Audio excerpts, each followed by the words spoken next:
Before Leo Beck became part of the manor's history, his name already carried the weight of disappearance.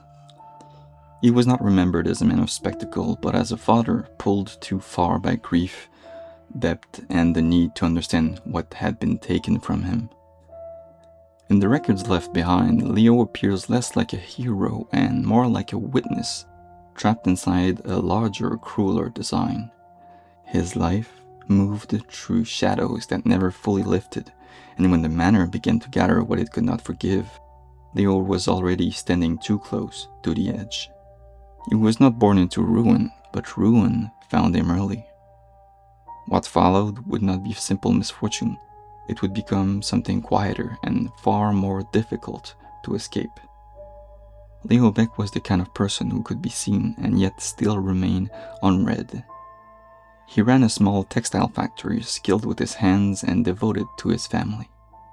Though he did not have a grand career, he loved them deeply, making small toys for his daughter and finding joy in the quiet work of building things for the people he cared for. His wife was Martha, and 3 years after their marriage, their daughter was born. That daughter was Lisa Beck, the gardener, who would later take the name Emma Woods. But the world did not break them all at once. It happened in fragments, through the accumulation of pressures no one else thought worth naming. Leo was an honest man who wanted to keep his family safe. Yet the machinery of his life began to turn against him. The pressures of debt, the failure of his business, and the slow erosion of his hope left him with nothing but the decision to destroy what had once been his livelihood. There are lives the manor consumes because they are too loud. Leo Beck's was consumed because it was already quietly bleeding. By the time Leo Beck reached the edge of ruin, Freddy Riley was already there to profit from it.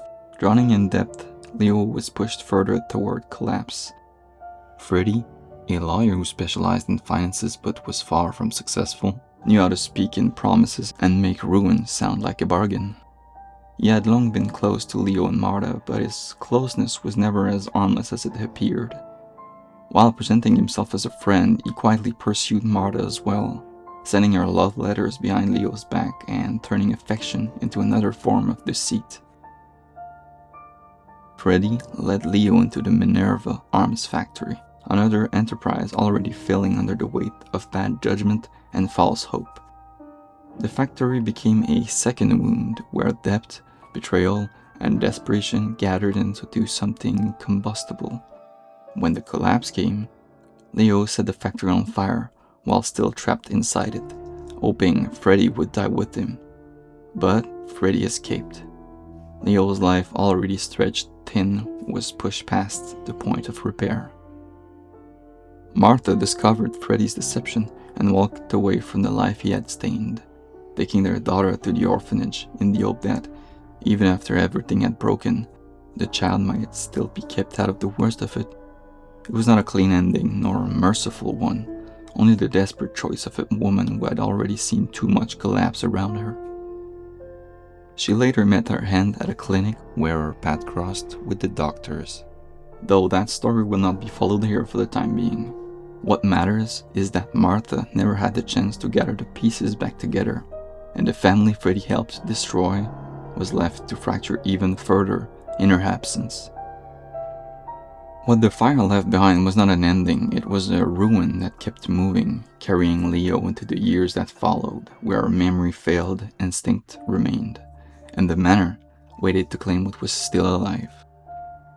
When the fire finally burned itself out, Leo did not simply disappear.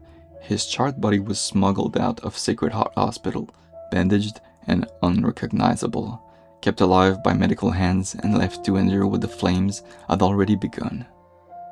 The blaze had stripped away more than flesh. It had torn through memory. Leo lost most of his past, forgot the betrayal that had brought him to ruin, and even forgot his own identity. And yet, the loss was not complete. Every year on December 21st, the day tied to his daughter's birthday, the heavily bandaged man became unusually restless, almost fevered, and wandered the ruins of the abandoned factory. On those walls, he wrote the words, "I will find you." After these physical alterations were completed, Leo's modified body was passed into the hands of the primary manor host to be forced into the Oletus Manor games. When Leo Beck was first brought into Oletus Manor, he was not initially categorized as a hunter. He was forced to play as a survivor. The manor rules strictly required all participants to record their thoughts and perspectives in their designated diaries. Driven by a primal, silent rage, Leo stubbornly refused to write a single word in his diary. For violating this fundamental rule of the manor, he was punished by the host. His vocal cords were further ruined, his mind shattered, and he was forcefully deployed as a permanent regulator, a hunter. The manor did not invent this sorrow, it only gave it a room. And once a room is built for that kind of grief, it rarely remains empty for long. When the manor forced Leo into Game 4, it did not place him among strangers. It placed him inside the wreckage of his own life. Before the trial began, Oletus Manor was already rotting from within. The 4 participants had been left together in a pressure chamber of suspicion, delusion, and old grief. Their character diaries recording the collapse as it spread. Kreacher Pearson was the stray figure in that knot of ruin. He had once run an orphanage that profited from children's labor, a place so rotten it was seized by the church and converted into the White Sand Street Asylum, the very asylum where Emma was later treated by Dr. Emily Dyer.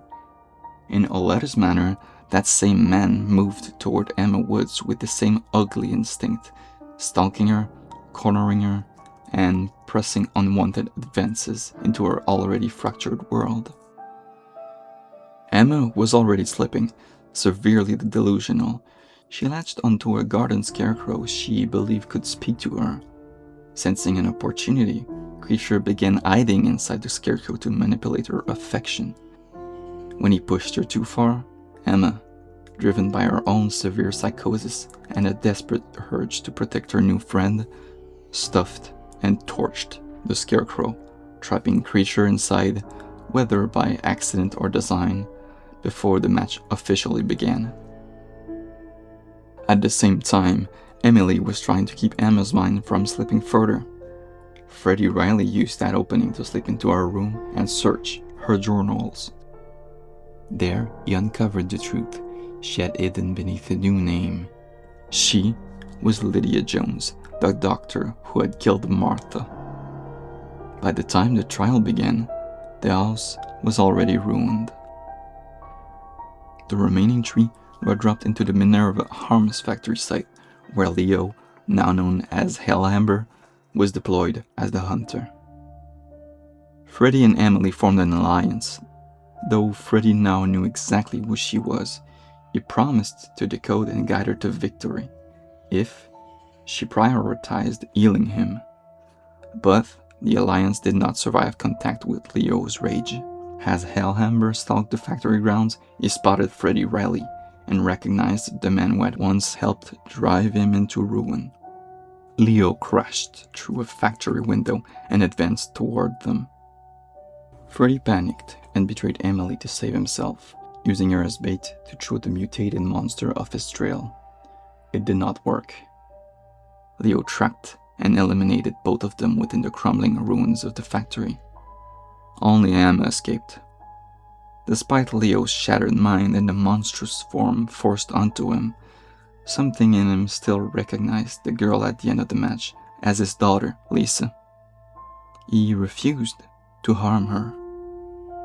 Emma became the sole survivor of Game 4, left to wander the world alone with a psyche broken by everything that had happened before and everything she had just survived. The manor remembers what people try to bury. It preserves the ache of unfinished lives, the pressure of unanswered choices, the slow weathering of a person who has been asked to endure too much. With Leo Beck, it did not simply hold a name, it held the impression of a life being pulled apart by forces that never needed to announce themselves. In the manor, even silence becomes a kind of wound. Leo's memory preserves the point where his life split open. It holds the place where his life was undone, a quiet reconstruction that does not let the final suffering fade.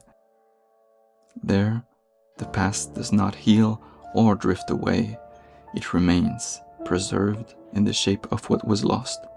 His daughter, Emma Woods, the gardener, would go on carrying the wreckage left in her wake. What remains of Leo Beck is not triumph. It is not peace. It is the smoldering ruin of a father who lost his name, his home, and the child he could no longer reach.